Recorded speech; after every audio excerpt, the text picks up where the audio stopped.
안녕하십니까. 안세현 대표 박인종 회사입니다. 오늘 2343강은요. 우리 안세정전을 2020년 8월 12일 날 표지에 이렇게 잘 내용이 나와 있는 것에 대한 것입니다. 찰칵하시고요.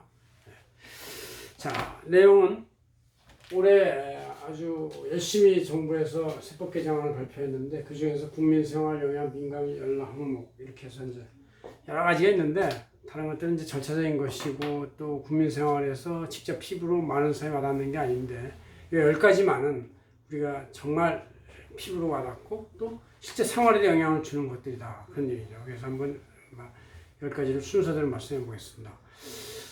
참 올해 느끼는 것은 세금 앞에서 이제 상속도, 증여도, 양도도, 보유도 모든 세금이 지금 다 엄청나게 과세가 되는 걸로 돼 있어서 과연 국민들의 재산이나 이런 부동산에 대해서 합리적인 거에 대해서 의심이 될 정도로 대단히 강화되어 있어요. 그렇지만 뭐 재산 있는 곳에 소득 있는 곳에 세금이 있다 이런 것은 일반적인 원칙이기 때문에 어쩔 수 없는 면도 있는데 너무 지나치지 않나 이런 생각이 들고 있습니다. 첫째 먼저 종합소득세율 최고 구간을 인상했다. 그래서 기존엔 6%부터 45%까지였는데 이거를 이제 10억 초과에 대해서 45%를 하나 더 신설했습니다.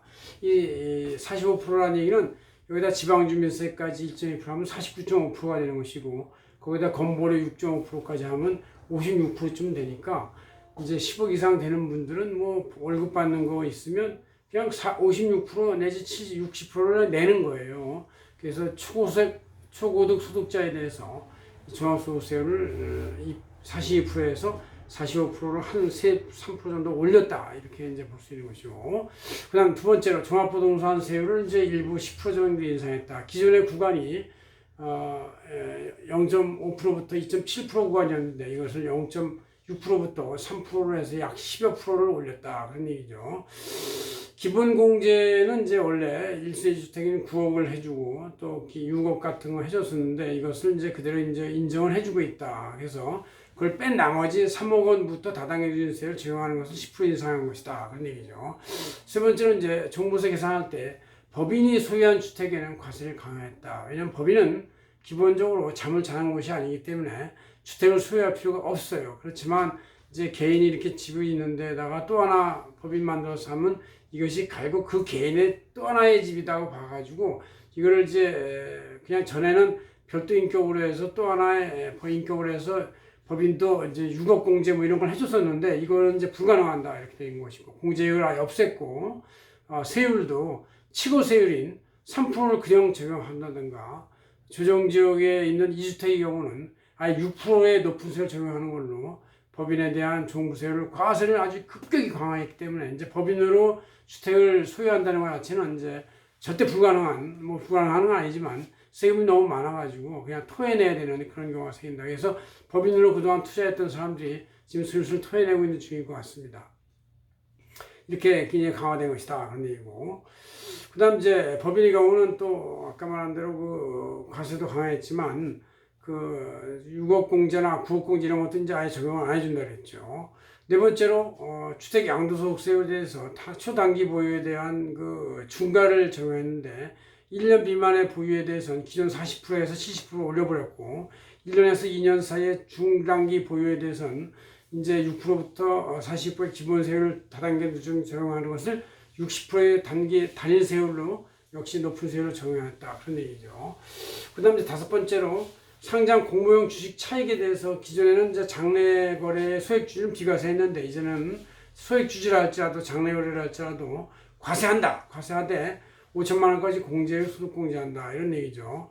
이것은 이제 기존에 비과세하는 이유는 이제 누구는 손실 보고 누구는 이익 보고 이런 거를 이제 따질 수가 없고 또 나라 할지라도 옛날에 손실 보고 지금 이익 보고 하는 걸 어떻게 통상할 수가 없어가지고 비과세했는데 이제는 과세하는 걸로 해서 어떻게든지 그걸 합산해가지고 별도의 금융투자소득으로 분리과세하겠다. 그런 얘기죠.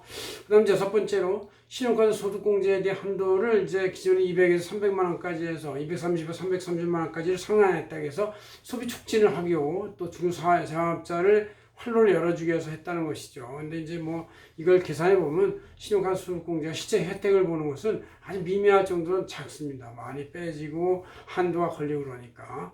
그다음 대주주 자녀에 대한 차등 배당에 대해서 그동안 이제 소득세나 증여세 중에서 큰 금액 하나만 과세했는데 이제는 그거를 원대 복귀해서 이것이 대주주의 아버지가나 부모가 배당받아가 종합소득세를 내고 이거를 나머지 세금 뺀 나머지 금액을 다시 증여하는 것을 봐서 증여세도 부과한다 그런 얘기죠. 그래서 차등 배당은 이제 퇴로가 차단된 상태로 원래 하나의 과세 즉 종합소득세나 증여세 큰 금액 하나만 과세하던 거를 종합소득세 내고 증여세 내고 하니까 배당을 하게 되면 70% 정도의 세금으로 이제 다 내야 되는 문제가 생기니까 거의 배당 불가되는 시대가 됐다 그런 얘기죠. 근데 그렇게 하다 보니까 배당 안 해? 그렇다면 초과 유보소득에 대해서는 과세하겠다 이런 것이 된 거예요. 그래서 이제 개인 유사법인 즉 그 대주주의 비율이 80%인 그런 법인에 대해서는 이제 법인세만 20% 내고 나머지 유보해서 나중으로 가는 거를 추가 유보 이익을 계산해 가지고 그만큼에 대해서는 다시 20% 차액인 종합소득세율을 6%부터 40%를 부과한다 그런 얘기죠. 그래서 이것이 이제 개인과 법인은 별도의 독립된 인격인데도 불구하고 하나로 봐서 미실현 이익에 대해서 과세하는 문제가 생긴다 그런 얘기죠. 그 다음에 이제 9번째로 결소급의 이율 공제를 10년 15년 확대했다. 결손이 난다는 회사들은 주로 이제 작은 회사, 자영업자, 작은 회사, 어려운 회사들인데 이런 거에 대해서 장기간 투자 손실을 하더라도 계속 사업을 진행할 수 있도록 기회를 주는 것이다 그런 얘기죠. 그래서 5년 더 연장한 것은 오히려 세제 혜택을 좀 주는 것이다. 다른 건 다 불이익인데 이것만 혜택이 하나 있는 것이죠.